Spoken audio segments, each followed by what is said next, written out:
Hi, my name is Whitney Claver, and I'm a graduate student at Morningside College and a 7th grade teacher at the Denison Middle School. And for my research study, I looked at using differentiated instruction based on Gardner's theory of multiple intelligences to look at the impact of literacy achievement in 7th grade students. The problem statement that I had was, how can literacy instruction in middle school students be improved? I chose this because through research, I found that literacy instruction has become less effective in the middle school years. Students leaving middle school and entering high school do not have the literacy skills to be successful 21st century learners. I identified this problem through the STAR assessment. It is an assessment tool that is used district-wide where I'm from, and it determines if the students are reading at proficiency, close to proficiency, or below proficiency. It would also determine if they needed additional reading interventions based on their score. So why did I choose to look at this problem? First, literacy in the United States is a concern. Second, I wanted to address literacy at the secondary level, not at the elementary school level. And this is a genuine concern at my school. Literacy concerns for middle school students. Through research, I found that only about 1/3 of all middle school students in the United States can comprehend and apply what they read. In urban areas, up to 80% of middle school students struggle with reading, meaning that only 20% are applying and understanding what they actually read. There are many initiatives available to improve reading achievement. What I found was that there's been an increase in early elementary age students' literacy skills, but not in the middle schools, not in the middle school and secondary level. So students 13 to 17, there have been no noticeable gains in literacy for more than 30 years. So as I already mentioned, literacy instruction has become less effective in the middle school years. Where this becomes a problem, if this trend continues, 50% of the current 6th graders will not be college and career ready when they graduate high school. Some suggestions that I found through research to help solve this problem include Gardner's theory. Howard Gardner developed a theory in 1983 that claims people have multiple intelligences. So by adopting Gardner's theory, teachers would acknowledge their students' diverse intellectual profiles and approach teaching differently. Here is a graphic that shows the different intelligences that Gardner believes people have. Some of these intelligences are more dominant in people than others, meaning our students may have a different dominant intelligence based on his research.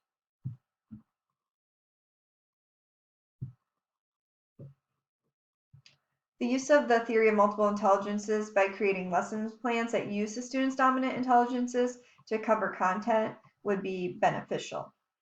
Through research, I found that it's important to look at the student's dominant intelligence to plan your lessons. This is because students have their own sets of intelligences, so they have their own styles of learning new material. Students may vary in how they tackle academic content, so by giving students all the same instruction and materials, their learning is being prohibited. So by utilizing Gardner's theory, we would not be giving students all the same instruction and or materials. The way that I did this in my research study was through differentiation. So differentiated instruction refers to teachers addressing the needs of their students through adjusting the content, their instructional strategies, and or the task being completed by the students.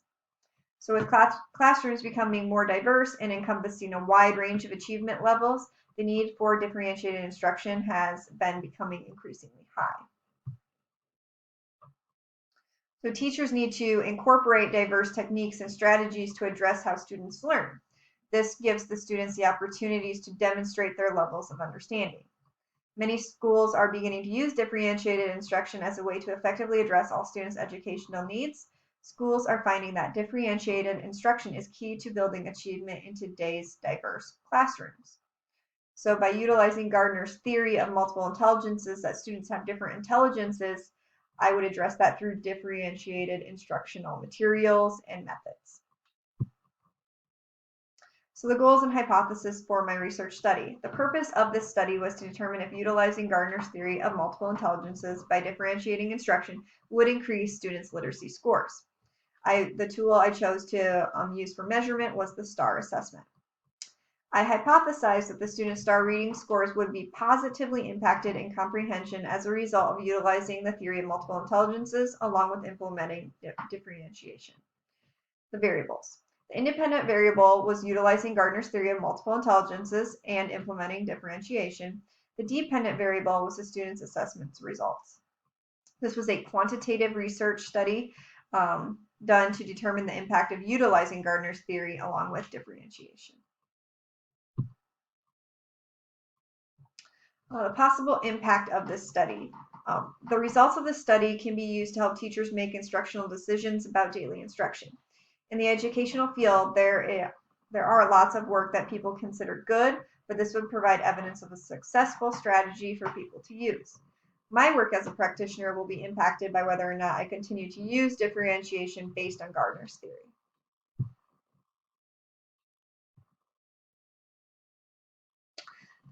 Participants of this study. For this study, I used 7th grade students in a targeted classroom. There were no special education students. The students had varying socioeconomic statuses and racial backgrounds, though the population was predominantly Hispanic. 60 students total were in the study from 3 classrooms of similar demographics. Principal permission. I discussed this project with my principal, and since I was teaching the same content but just in a different method, no parent contact was required or made. The materials of this study. First, I used a multiple intelligences survey that I found online to give to the students to determine their dominant intelligence. The STAR assessment, an also online tool, was used to assess the students and give me the data. The data was then collected in Google Sheets, which is an online tool through Google. The procedure. First, for my research study, I gave all the students in the study a survey. From the survey that's online, 56 questions, the students were able to get an idea of what their dominant intelligences were, and then they gave those results to me. From those results, I based my daily instruction on their multiple intelligences for 2 of the 3 sections that I taught for 8 weeks.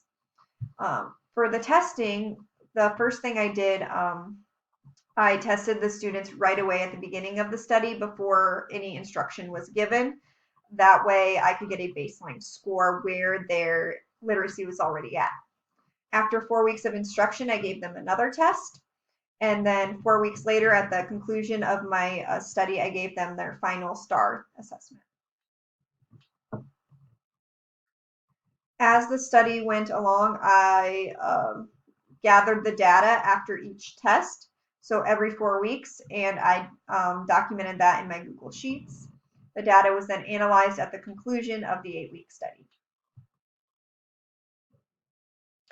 The results of this test show that there was not a significant difference in the scores for the experimental group and the control group. Though their mean scores may look very different, based on the t-test, the statistical difference was not there. So the conditions of the t-test came out at negative 1.142 with a p-value of 0.258. So the null hypothesis was accepted. Some implications of this study. First, the theory of multiple intelligences may have had an impact on the literacy rates, just not a significant one. Participants' stronger intelligences may still have been activated unintentionally through normal classroom instruction, causing the control group to also have an increase in their literacy scores, meaning that just by teaching a normal no-plan lessons for dominant intelligences, the control group still may have had students had dominant intelligences take over, so literacy achievement was there. Implications for educators. I suggest that applying the theory of multiple intelligences with differentiation techniques helps increase literacy scores in 7th grade students because some of the participants did show growth in their literacy scores during this study. This would benefit educators to continue to address multiple intelligences as it does show potential to help increase literacy scores. There were several limitations through this study, so we'll go through them next. The first limitation was the time frame. The study was conducted in the first 8 weeks of school. The study was also condensed into an 8-week time period, making it rather short. The section of the students were in could also be a limitation. Some students were in the morning class, some in the afternoon right after lunch, some in the late afternoon. So that could have affected their scores and their mentality throughout the testing. Finally, on this page, another limitation would be the large ELL population of the school in the research study. 60% of the students were ELL. Their knowledge of English and the rate of learning a second language could have impacted the results of the study. I would need to look at both populations separately and determine if one group showed less growth than the other to determine if this was an actual limitation. Some more limitations. Defining what actually constitutes as literacy growth for the study was only defined as growth in the participants' STAR scores, but the various aspects of literacy that are being measured were not truly defined.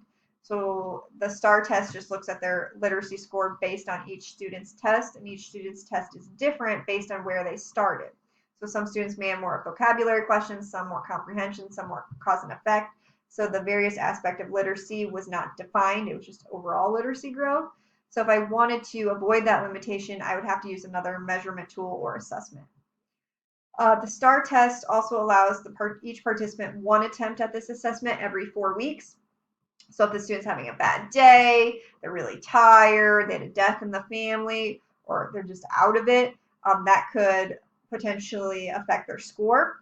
So things that I could do to address that would be retest a student if their score seems very far out there and not the norm, or I could just throw out said score. There are several external limitations as well. Parent involvement and support in their life. So if the students have good parent involvement at home and they're encouraged to read and do well in school, that may affect their motivation during the test. Several of the students, as I've already mentioned, were ELL. So some of them come from non-English speaking households. If you do not hear English at home, you're not encouraged to read English books at home, that may have an effect on their literacy achievement as well. Next, there's an intrinsic desire to read. Some students like to read, some do not. The more you read has been shown to improve literacy scores as well, so that might be a factor in looking at this. Finally, access to reading materials.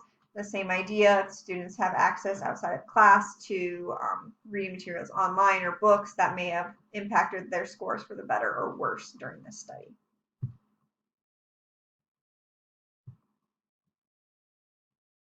Finally, after doing this study, some suggestions for future research based on this study.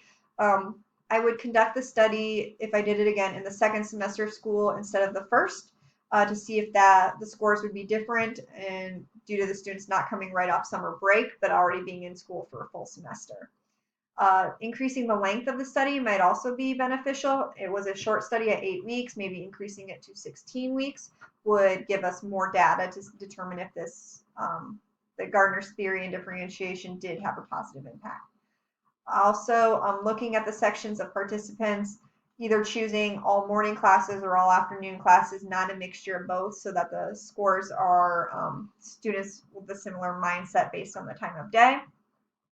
Also, the final thing that I suggest would be to include more schools. That way more demographics are looked at. The school that I did the research study on, as I mentioned, has a very high ELL population, and that could have affected the scores as well. So using several schools with different demographics would be a suggestion that I have for future research to maybe help see if that actually was a limitation in this study. Finally, here's all the references that I used for this research study.